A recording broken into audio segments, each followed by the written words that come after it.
Hi, welcome to Divya Badepalli blogs. ఎలా ఉన్నారు మీరు? నేను బాగున్నాను. ఈరోజు చికెన్ బిర్యానీ ప్రిపేర్ చేసుకుందాము. ఇంట్లో ఈజీగా ఎలా ప్రిపేర్ చేసుకోవచ్చు ఈ వీడియోలో చూడండి.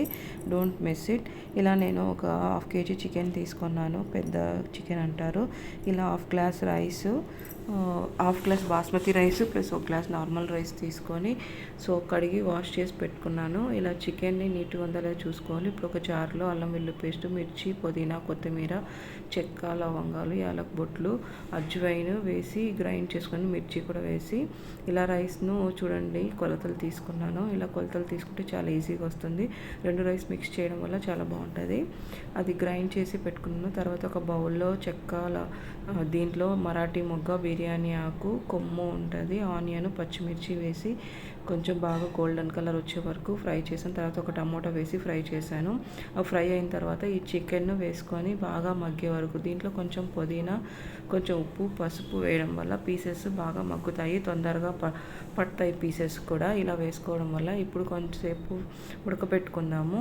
బాగా ఉడకాలి, పచ్చి వాసన పోయేసి. తర్వాత ఇవి కొంచెం చికెన్ ఉడకలేదు అంటే ఒక 2 మెంతి గింజలు వేసుకున్నాం అనుకోండి, త్వరగా మగ్గిపోతాయి. చూడండి మగ్గుతున్నాయి.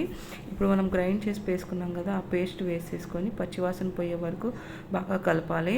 ఇలా ఒక 10 to 15 minutes కలపాలి. తర్వాత చికెన్ బిర్యానీ మసాలా అయినా వేసుకోవచ్చు, అది ఆప్షనల్. ఉంటే వేసుకోండి, లేకపోతే అవసరం లేదు. ఇలా వేసుకొని బాగా ఆయిల్ బాగా ఫ్రై అవ్వాలి, పీసెస్ బాగా ఉడికే వరకు. అప్పుడే మనకు చికెన్ బిర్యానీ టేస్ట్ వస్తుంది.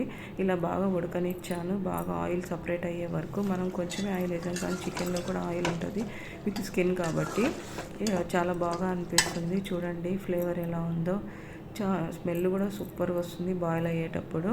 ఇలా బాగా మగ్గిన తర్వాత నేను 1.5 గ్లాస్ రైస్ తీసుకున్నాను కాబట్టి 3 glasses వాటర్ తీసుకున్నాను. సేమ్ ఆ జార్ వాష్ చేసేసుకున్నాను. ఇప్పుడు మీకు ఏమైనా ఉప్పు కారం తక్కువ ఉంటే చెక్ చేసుకొని తర్వాత ఓన్లీ రైస్ మాత్రమే వేసి ఉడకనిచ్చాలి. ఇప్పుడు బాగా ఎక్కువసేపు కలపకూడదు, జస్ట్ బాస్మతి రైస్ ఇవి 2 వేయడం వల్ల రైస్ సూపర్గా ఉంటుంది. ఇప్పుడు ఉడుకుతుంది, దగ్గర పడింది. ఇప్పుడు మనం ఒకసారి కలిపెట్టేసేసి తీసేసుకొని దానిపైన కొత్తిమీర, ఇట్లా స్టోన్ ఫ్లవరు వేసుకొని కొంచెం కస్తూరి మెతి వేసి ఒక బరువైన రాయి కానీ ఏదైనా బౌల్ కానీ పెట్టి ఒక 5 minutes సిమ్లో పెట్టాలి. ఇలా పెట్టడం వల్ల ఆవిరి బయటికి పోవద్దు. చూద్దాం ఇప్పుడు ఎలా అయిందో. సూపర్గా అయింది. చాలా ఈజీగా ప్రిపేర్ చేసుకోవచ్చు చికెన్ బిర్యానీ. మీరు కూడా ప్రిపేర్ చేసి కామెంట్ చేయండి.